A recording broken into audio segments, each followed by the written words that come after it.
Hi book nerds, it's Amanda, and today I'm going to be sharing with you my August TBR. So this month I decided to break my TBR into different categories, and the first category that I have are library books. So both library books that I have for this month are both thrillers. I typically don't like to buy thrillers because I feel like once you read it and you understand the twist, you can't really read it again, and so I prefer to borrow it so I don't have to pay money for it. So the first one I have to share with you is Sometimes I Lie by Alice Feeney, and I'm just going to read the blurb. It says, Amber Reynolds wakes up in a hospital. She can't move, she can't speak, she can't open her eyes. She can hear everyone around her, but they have no idea. Amber doesn't remember what happened to her, but she has a sneaking suspicion her husband had something to do with it, or her sister, or maybe both. Terrified and trapped inside her own body, she slowly begins to remember a night that changed her life. Is she in a coma due to an accident? Is her sister having an affair with her husband? What happened at work with her horrible boss? And who is the person who is silently visiting her bedside each night? Alternating between her paralyzed present the week before her accident and a series of childhood diaries from 20 years ago, Sometimes I Lie builds to an ending that will leave readers speechless as this brilliant psychological thriller asks, is something really a lie if you believe it's the truth? So I'm really looking forward to getting to this. I think that this is going to be turned into a movie, and I'm pretty sure Sarah Michelle Gellar just got casted as, what's her name? Amber Reynolds. So I'm super excited. I'm a huge Buffy fan, and I just love Sarah Michelle Gellar. So I can't wait to read this and then hopefully go see the movie whenever it comes out. The last library book that I have is No Exit by Taylor Adams. And the blurb says, on her way to Utah to see her dying mother, college student Darby Thorne gets caught in a fierce blizzard in the Colorado Rockies. With the roads impassable, she's forced to wait out the storm at a remote highway rest stop with no cell phone reception. Inside are some vending machines, a coffee maker, and 4 complete strangers. Desperate to find a signal to call home, the exhausted young art student goes back out into the storm and makes a horrifying discovery. In the back of the van, parked next to her car, is a little girl locked in an animal crate. Who is the child? Why has she been taken? And how can Darby save her? There is no way to call for help and no way out. One of her fellow travelers is a kidnapper, but which one? Trapped in an increasingly dangerous situation on the edge of civilization, with the child's life and her own on the line, Darby must find a way to break the girl out of the van and escape. But who can she trust? So this sounds super duper interesting as well. Honestly, the little blurb kind of reminds me of that urban legend, I don't know if you guys know it, where somebody was like behind you and you're driving and they're flashing the lights at you and you don't know why they're flashing lights at you, and then you finally pull over and then they pull over and next to you, you get out of the car and you're like, why do you keep flashing your lights at me? And then they said, oh, there's somebody in the back of your car with like a knife who, like, every time I flash a light, they like knew that I knew, so then they stopped, like, because they were gonna kill you. They're kind of different, but like, I don't know, those are like the type of vibes that I'm getting. So I'm looking forward to getting to this too. My next category this month is the continuation of book series that I've already started. And first up is Layer of Dreams by Liva Bray. I just recently, I think it was last month, read The Diviners, and I absolutely loved it. It's about these teenagers who are diviners, which basically means they have these like magic powers and gifts, and they were fighting a ghost, like a reincarnation of a ghost, and it was just super interesting. I loved it. It takes place in the Roaring 20s, and if you are interested in it, I definitely recommend getting the Audible version because it sounds like a full cast. The audio narrator does such a good job. It's just incredible. So I'm picking up her next book, and I'm super excited to get to this just because I love the first one so much, and I hope that the second book does not have middle book syndrome. The next book in a series that I want to get to is Romancing Mr. Bridgerton. This is part of the Bridgerton series by Julia Quinn, and this is following the third Bridgerton brother, Colin, who is going to end up with Penelope Featherington. And if you've read the first 3 books, you know that Penelope's been out in society for a long time, and it's been, I think this is like her 3rd or 4th season out after her like initial debut, and she just deserves some love, okay? She's just great, and Colin just sounds like this really sweet, funny, sarcastic character kind of like Anthony, but maybe nicer. I don't know. But I absolutely loved Kate and Anthony's relationship, and so if that's anything to go off of, I'm sure that Colin and Penelope are going to have just as fun of a relationship. The next category for my August TBR is a Litsy swap. If you guys don't know what Litsy is, it's kind of like Instagram but for books. I will have my Litsy account linked down below if you guys want to follow me and be friends. We could talk about books, share pictures, it's great. And something that I'm doing for the next, I think it's over the course of 4 months, but I'm doing a Litsy swap with 3 other people.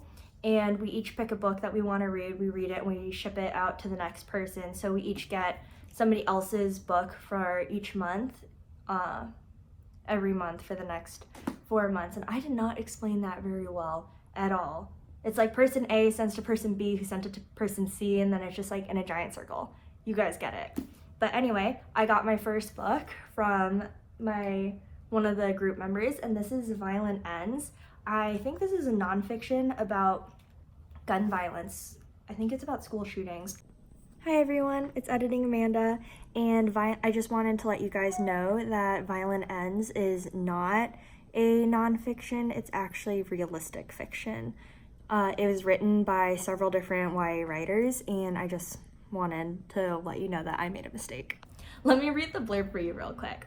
It says, "It took only 22 minutes for Kirby Matheson to exit his car, march onto school grounds, enter the gymnasium, and open fire, killing 6 and injuring 5 others. But this isn't a story about the shooting itself.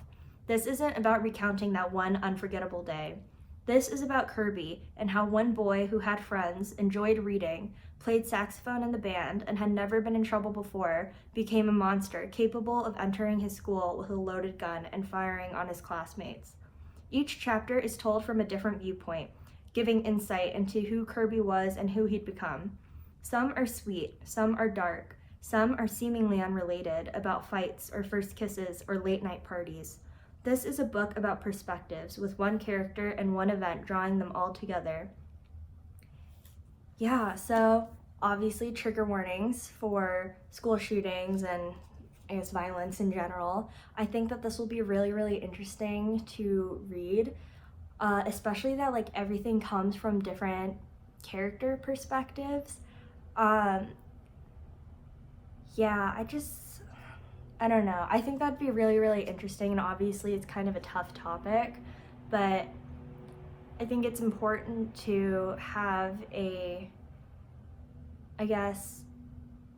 it's important to see like different sides of what happens in people's lives, especially high school, because high school is such a hard time for, I feel like, everybody, where you're trying to find your place and you just don't really have this like huge concept of the world yet, and so all these little things end up feeling like the end of the world. And I think that it's important to get different people's perspectives and to just have a very open mind when it comes to things, so that we can be there and more compassionate for just everybody in general. So I'm really hoping that I like this book. Yeah. The next thing I want to get to this August is a classic. I would like to read a classic, at least one every month. And this month, I would like to get to The Hunchback of Notre by Victor Hugo. I absolutely love the Disney movie, and I know that it's not going to be anything like the Disney movie because the Disney movies are never like the stories that they're based off of. But I would really, really love to read this. My dad has been trying to get me to read this since forever. So I can't wait to finally get to it, and especially to get to read about how Notre Dame used to look before the accident that happened. So I'm very much looking forward to this. Finally, this month I just have a miscellaneous category of different books that I want to get to, and the first book that I would like to get to in this category is The Many-Colored Land by Julian May. This is a book that my dad has given me. He gave me the entire first series and then the second that he just had lying around. And this book is basically about a human society where we have become, I guess, super evolved, and we've also have like a relationship with a bunch of different alien species where we all live in harmony. And basically you get a bunch of humans who got really, really bored with this utopia where they're just like, there's nothing to do. I don't want to live like this anymore. And so they time travel back to the Pliocene era. It's like this whole thing where you can travel back in time, but if you go back, you can't ever come back forward. It's a one-way trip only. And so all these people, they dress up in their little costumes where you have one person who's dressed like a Viking and another person dressed up as like a swashbuckling pirate, another woman who wants to be a nun, like a nun hermit. I don't know the word for that, but a nun hermit. And they show up in the Pliocene era only to find that there are aliens living there already. And as soon as these humans show up in the Pliocene era, they're immediately taken captive by these new aliens. And so it's super exciting. I'm already halfway through it and I'm loving it already, so I can't wait to finish it and continue on through the series. The next book on my miscellaneous category is Death on the Nile by Agatha Christie. My sister and I are buddy reading this, and we have been trying to finish this book for the past like couple months or so. We're not very good at buddy reading. It's just been kind of difficult finding time to get both of us to read I feel like I can't even say it's been kind of difficult finding time. We're just lazy. So we are definitely going to put aside time this month. We're going to finish it, and our goal is to try to see who can figure out the killer first. And I'm super excited I'm super excited about it. I've never really read a whodunit before, and this is just super exciting. Like, I really, really like it. I can't say that I'm very good at it. I'm actually probably very terrible about it because I don't trust anybody, and I just feel like there's too many different ways things could have happened. But fingers crossed that I beat my sister. Finally, the last thing that I would like to read is Needful Things by Stephen King. The shop sells your heart's greatest desire, like something that you really, really want. And you can buy it, but you don't pay with money. And that's really all I know about the book, and that's really all I want to know.